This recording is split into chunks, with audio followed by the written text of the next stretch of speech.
जब महाराज ने महासमाधि ली और हम सब एक तरीके से अनाथ हो गए।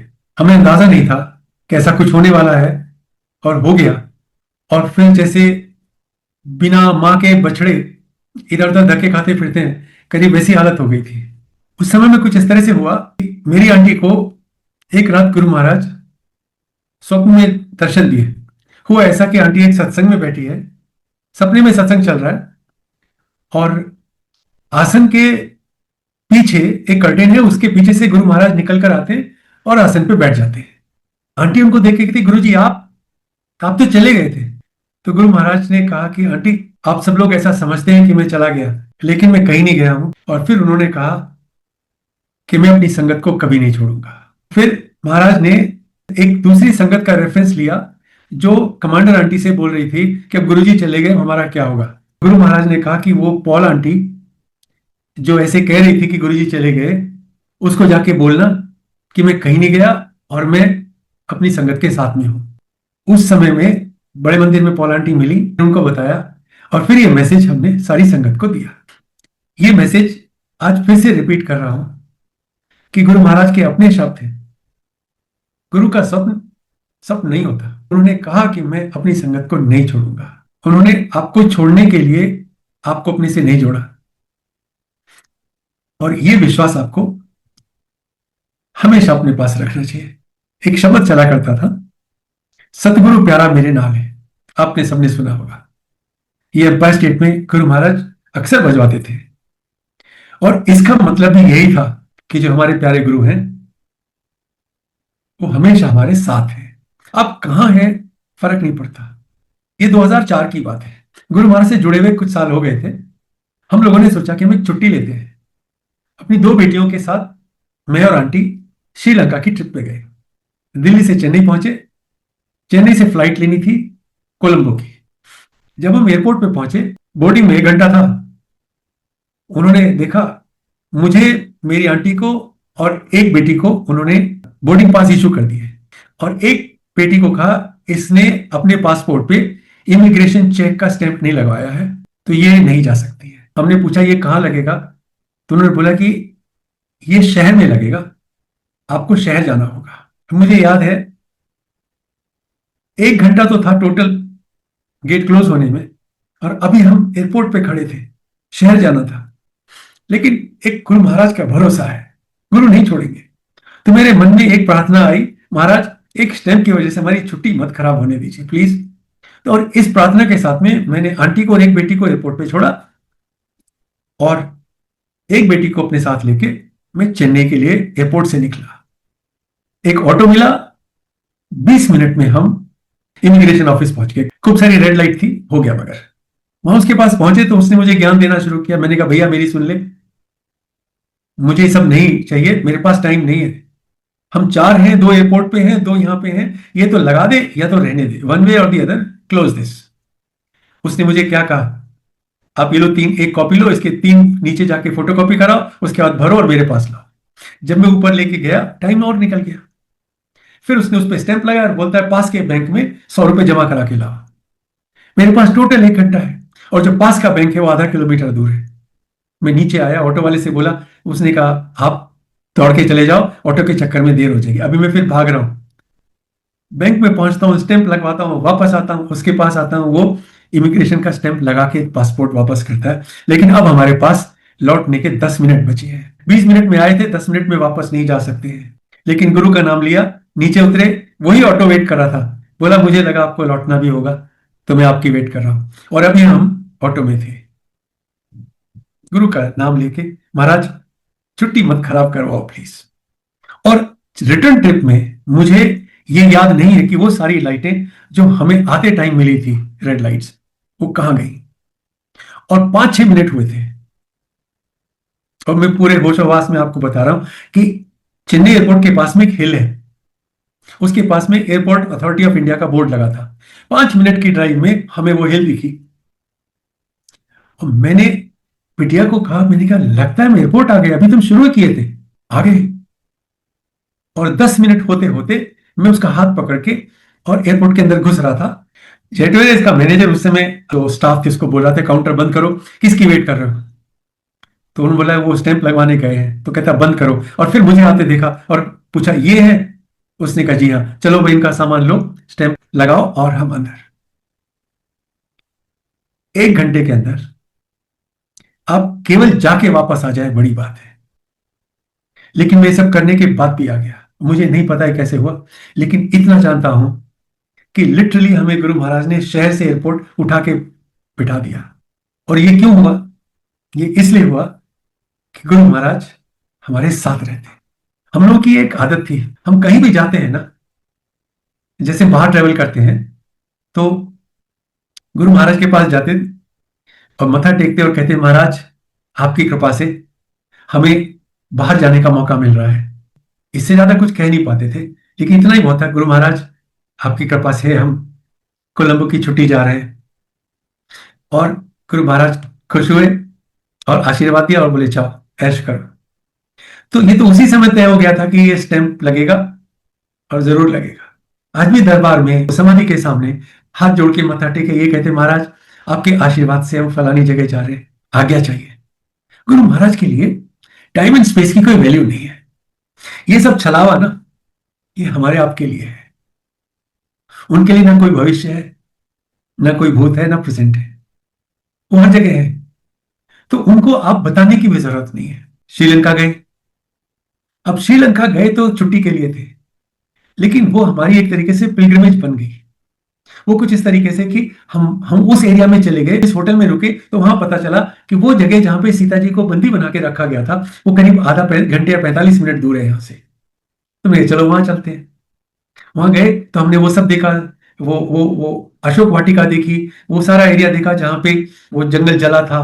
आपको यकीन है वो जगह में एक हिस्सा ऐसा है जिसकी मिट्टी काली है, और एक एक फ्लो है, झरना सा है, उसके दूसरी तरफ की मिट्टी ऐसी है जैसे यहाँ जला नहीं कुछ भी।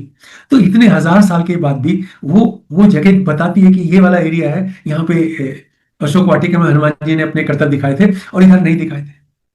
मैं वहां पे लोगों से मिला तो उन्होंने कहा देखिए सीता जी को जहां रखा गया है, उसका जो वाल्मीकि रामायण में वर्णन है वो बिल्कुल वैसा ही है जैसा होना था, क्योंकि उसमें घुसने का कोई रास्ता नहीं है। वो ऐसी वैली है जो चारों तरफ से बंद है। सो गुरु महाराज का धन्यवाद दिया। एक चीज मैं आपको बताऊं, गुरु महाराज को अगर आप कभी उन्हें बताएं कि आप घूमने जा रहे हैं, आप उन्हें बताएं कि आपका प्रमोशन हो गया, आप उन्हें बताएं कि आपके साथ ये अच्छा हो गया, you could see the glow on his face. जैसे माँ अपने बच्चों की तरक्की देख के सुन के खुश हो जाती, अरे मेरे बच्चे ने बहुत अच्छा किया, बड़ी अच्छी बात है। और वो फिर बताते थे दूसरों को, ये फलाना है, इसका ऐसे हो गया है। एक बार गुरु महाराज की कृपा से एक जॉब मिली, उनसे प्रार्थना की थी, उन्होंने स्वीकार कर ली, लेकिन उसके बारे में गुरु महाराज को नहीं बताया था। लेकिन मुझे याद है मैं मत्था टेक रहा था, तो गुरु महाराज मुझे देखे और बोले कमांडर, रिटायर्ड फौजी को उसकी घरवाली भी नहीं पूछती, मैंने तेरी इतने की जॉब लगवाई है।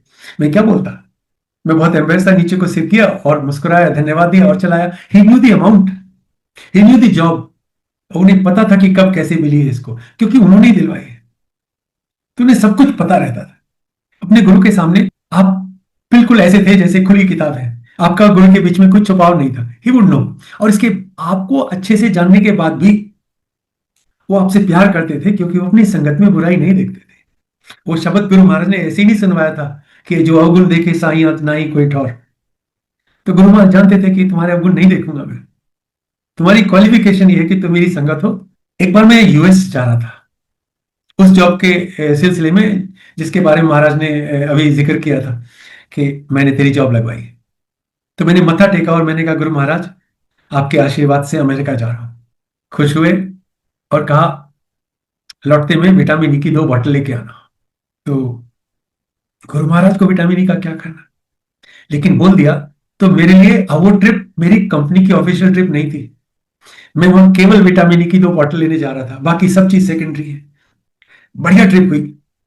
लेकिन सबसे पहले जब मैं गया वहां पे मेरा एक अमेरिकन फ्रेंड था जो मुझे लेने आया था। मैंने कहा भैया कोई भी काम शुरू करने से पहले मुझे विटामिन ई की 2 बॉटल चाहिए। और हाँ, गुरु महाराज ने मुझसे जैसे मैं मुड़ा पीछे से आवाज देके कहा कमांडर लेटेस्ट मैन्युफैक्चरिंग डेट की होनी चाहिए।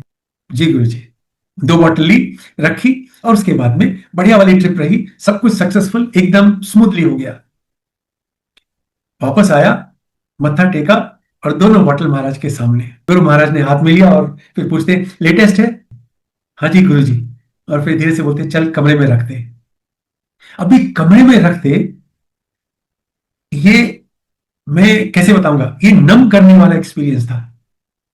यानी आप उस कमरे की बात कर रहे हैं जिसके सामने आपने बैठ के बंद दरवाजे के पीछे से केवल विजुलाइज किया है कि गुरु महाराज का अपना रूम कैसा होगा।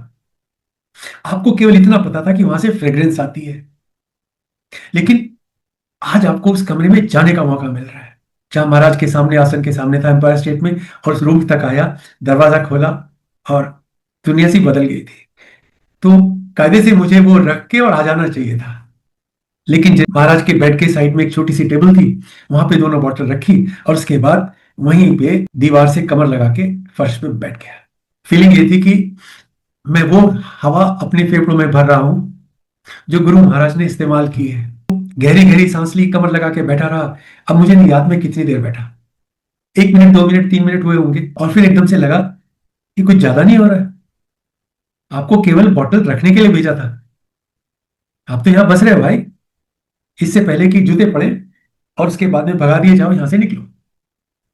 और फिर बाहर निकला जैसे चोरी कर ली हो, आपने ऐसा कुछ ले लिया जो आपको नहीं लेना था, औकात से ज्यादा। और रूम में कोई नहीं था। लंबी लंबी सांस ली, अपने फेफड़े भरे, उस फ्रेग्रेंस से अपने आप को सराबोर किया जो महाराज के रूम में होती है, और बाहर आ गया।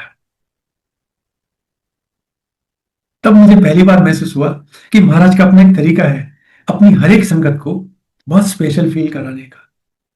गुरु महाराज की संगत सब एक है तो संगत ही नहीं, और संगत है तो ब्लेस्ड है। ये एक तरीके से ये कहना कि ये वाली संगत बहुत ब्लेस्ड है, थोड़ा अजीब लगता है। हमें स्पेशल फील कराया। उस दिन के बाद से मैं बिल्कुल चेंज हो गया। कुछ दिन पहले की बात है, मुझे एक आंटी का फोन आया जो मुझे जानती भी नहीं थी पहले। उन्होंने कहा कि कमांडर, गुरु महाराज के ध्यान में बैठी थी और उन्होंने कहा कि कमांडर को जाके बोल दे मैंने उसे याद किया। दो कौड़ी भी बहुत ज्यादा होती है औकात के हिसाब से, लेकिन गुरु को अपनी संगत से प्यार है, तो वो नहीं देखते कि इसकी क्या है औकात है क्या नहीं है।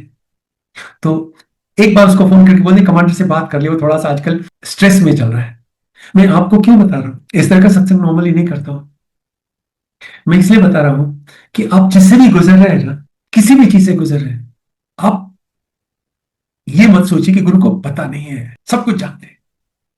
एक मौके पे ये जो जॉब मुझे मिली थी जिसका मैंने जिक्र किया, अमेरिका वाली, ये जॉब मेरी छूट रही थी। मैं बहुत बहुत सैड था और कुछ स्टेट ऑफ अफेयर्स, दिमाग की बहुत गड़बड़ हो गई। तो मैं गुरु महाराज को याद करता था और उन्होंने चोला बदल दिया था। इसलिए अब वो वाली बात नहीं रही थी कि आप परेशान हो, महाराज के सामने जाओ, मत्था टेको, रो दो। एडजस्टमेंट भी नहीं हो पा रहा था। ये 2009 की बात थी, मैं नोएडा से आ रहा था। मुझे याद है कार चल रही थी, मैं ड्राइव कर रहा था, मैं महाराज को याद कर रहा था। उनसे बिछोड़े का जख्म भरा नहीं था। तो मैं उनसे बोला, महाराज मुझे नहीं पता आप सुन भी रहे हो कि नहीं, मुझे आप इतना तो बता दो कि आप जानते हो मेरे साथ क्या हो रहा है। और फिर मैंने खुद ही कहा, गुरु महाराज मुझे वो गुरुजी स्टिकर वाली कार देखनी है, और अभी देखनी है, ताकि मैं जान सकूं कि आप सुन रहे हो मैं क्या कह रहा हूं। प्लीज महाराज मुझे वो कार अभी दिखाओ। मुझे याद है नोएडा से आ रहा था और सीपी की तरफ मुड़ने के लिए आश्रम के सामने जो फ्लाईओवर है उससे राइट टर्न ले रहा था। आप सोचिए, टर्न लेते समय सामने कुछ नहीं था, लेकिन जैसे ही टर्न लिया और कार सीधी की, महाराज की स्टिकर वाली कार सामने थी। And then suddenly I realise, महाराज को पता है, he knows. And then I cried even more. आप हो भी और आप जानते भी हो। और देन आई सेड कि महाराज मैं अब कुछ नहीं बोलूंगा, बस मुझे इतना पता करना था कि आप सुन रहे हो। अब जो चाहे हो जाए, जैसे आप करना चाहो कर दो, मुझे कुछ नहीं कहना। 15 दिन की बात है, एक और भी बढ़िया जॉब मिल गया। जिन प्रॉब्लम से मैं स्ट्रगल कर रहा था वो दूर भी हो गई। तकलीफ देने वाली भी वही है, सुकून देने वाली भी वही है। जब गुरु महाराज के आप प्रोटेक्शन में है तो आपके चपेट भी उन्होंने मारना है, मुर्गा भी उन्होंने बनाना है, और आपको प्यार भी उन्होंने करना है। किसी और को आपको हाथ नहीं लगाने देंगे। वो माँ है, उन्हें पता है आपको क्या चाहिए, कब और कैसे। एक बार फिर अमेरिका जा रहा था, फिर महाराज के सामने मत्था टेका, गुरु महाराज आपके आशीर्वाद से अमेरिका जा रहा हूं। अब वो तब तक कई बार हो चुका था ऐसे मौकों पे, क्योंकि मैं और आंटी साथ साथ आते थे, आंटी पीछे खड़ी होती थी। तो गुरु महाराज ने आंटी की तरफ देखा और बोले, तुझे ले गया ये कभी अमेरिका? उसने उसने तो फौरन शिकायत कर दी, महाराज मुझे नहीं ले जाते। महाराज ने ये थोड़ा ही पूछा था, महाराज ने पूछा था कि तुझे ले गया कि नहीं, आंटी को मौका मिला, उन्होंने चेप दिया। अब मेरी तरफ देख के गुरुजी बोलते ले जा फिर आंटी को, क्या हो गया? तो मैंने हाथ जोड़े, मैंने कहा जी गुरुजी ले जाऊंगा, क्या कहता। लेकिन 2 दिन बाद तो जा ही रहा था और आंटी का वीजा भी नहीं लगा था, तो ऑब्वियसली वो नहीं जा सकती थी और नहीं गई। मैं अकेला जाके काम करके वापस आ गया, आके मत्था टेका, सोचा गुरुजी भूल गए होंगे। जैसे ही मत्था टेका मैंने, और आंटी पीछे खड़ी थी, गुरुजी कहते ले गया था तुझे? आंटी ने बोला गुरुजी मुझे नहीं ले गए। And now Maharaj was upset, बहुत स्टर्न वॉइस में मुझे कहा आंटी को ले जा, क्या हो गया, लेके जा उसको। मैं तो डर भी गया और मैंने फिर हाथ जोड़ के जी महाराज लेकर जाऊंगा। ये बात थी 2007 अप्रैल की। तो मैंने कहा गुरुजी लेके जाऊंगा। और मुझे याद है जब तक मेरा दोबारा जाने का नंबर आया तब तक महाराज ने समाधि ले ली थी। तो गुरु जी की समाधि के सामने मैं आ गया, लेके गया और मैंने इसको बोला तेरा वीजा लगवाता हूँ, कुछ भी हो जाए साथ चलेगी, गुरु का हुक्म है। 4 दिन की ट्रिप थी, हम गए और आए। आके फिर समाधि के सामने मैंने महाराज को कहा गुरु महाराज आपके आदेश का पालन हुआ। रो भी रहा था, बोल भी रहा था, आंटी अमेरिका हो आई है। और मुझे अभी भी वो फील याद है कि जैसे महाराज सामने ही थे, मुस्कुरा रहे थे, कुछ ऐसा बोला जैसे कि चंगा किया, इस तरह की कोई बात उन्होंने मन में डाली कि अच्छा काम कर दिया तूने। धीरे धीरे ये फीलिंग आ गई कि गुरु महाराज जी केवल दिखते नहीं है वैसे ही, बल्कि पहले से भी ज्यादा है, बस उस तरीके से फिजिकल फॉर्म में दिखते नहीं है। और जैसे ये फील सामने आनी शुरू हुई कि महाराज तो है और वैसे ही है जैसे हमेशा थे, तब ये लगा कि गुरु हमारे लिविंग गुरु हैं। इसलिए गुरु महाराज को हम ट्रेडिशनली कभी भी माला नहीं पहनाए, महाराज के चरणों में माला रख देते हैं जैसे पहले रखा करते थे जब गुरुजी एम्पायर स्टेट में बैठते थे आसन पे, लेकिन उस तरह से उनके स्वरूप को माला नहीं पहनाते, क्योंकि उनका कोई रिप्लेसमेंट नहीं, उनका किसी से कोई मुकाबला नहीं है। एक चीज समझ में आई, महाराज अमेरिका क्यों भेज रहे थे आंटी को, तो मुझे समझ में आ गया, क्योंकि आज 2 बेटी अमेरिका में है और जब तक आंटी अमेरिका नहीं जाती बच्चों के लिए वो डोर नहीं खुलने वाला था। उससे मुझे एक और चीज समझ में आई, कुछ भी अच्छा होना चाहते हैं तो आपको गुरु से मांगने से पहले ये देखना चाहिए कि आपके घर में जो आपकी आंटी है वो खुश है कि नहीं, वो आपकी इस प्रोग्रेस का, आपके सुख का, आपकी तरक्की का हिस्सा है कि नहीं है। अगर नहीं है तो फिर आप इस चीज को ठीक कीजिए। एक और आपको बताता हूं, मैंने अपने लिए गुरु महाराज का एक लॉकेट बनवाया, 2 बनवाए, अपने लिए एक और एक दामाद के लिए, और मैं गुरु महाराज के पास ले गया ब्लेस कराने के लिए। गुरु महाराज ने उनको हाथ में लिया और फिर पूछते हैं किस किस का है, तो मैंने कहा गुरु महाराज एक मेरा है और एक मेरे दामाद का है। और फिर आंटी पीछे खड़ी थी, इसकी तरफ देख के बोलती और आंटी का, और मैं फिर फंस गया, क्योंकि मैंने सोचा ही नहीं था। आदत नहीं है ना हम लोगों को उस तरीके से सोचने की। आदमी ना अपनी खुशी में परिवार की खुशी सोचता है और आंटी परिवार की खुशी में अपनी खुशी सोचती है, ये नहीं समझ में आया था। तो फिर मैंने कुछ नहीं बोला, मैं बस नीचे को मुंह कर लिया। महाराज ने ब्लेस करके दोनों लॉकेट मुझे दे दिए। मैं बाहर आया और मैंने इसको बोला देख, मैं इसको तब तक नहीं पहनूंगा जब तक आपके और बेटियों के लॉकेट भी नहीं बन जाएंगे। अब गोल्ड के थे तो टाइम लगा। 2007 में मैं अप्रैल के टाइम फ्रेम में महाराज के पास गया लेके और कहा गुरुजी ये, एंड बड़े प्राउडली, कि ताकि महाराज को पता चल जाए कि गुरु महाराज ये आंटी के और बेटियों के हैं। एंड देन ही स्माइल्ड, हाथ में लिया, ब्लेस किया, फिर हम सबने इकट्ठे पहना उसको, अभी भी पहनते हैं। लेकिन एक चीज समझ में आ गई थी कि अगर आपको गुरु की ब्लेसिंग चाहिए ना, अकेले अकेले ब्लेसिंग लेने से नहीं चलता है। आपकी इस पूरी स्टोरी में आप और आंटी इकट्ठे होने चाहिए।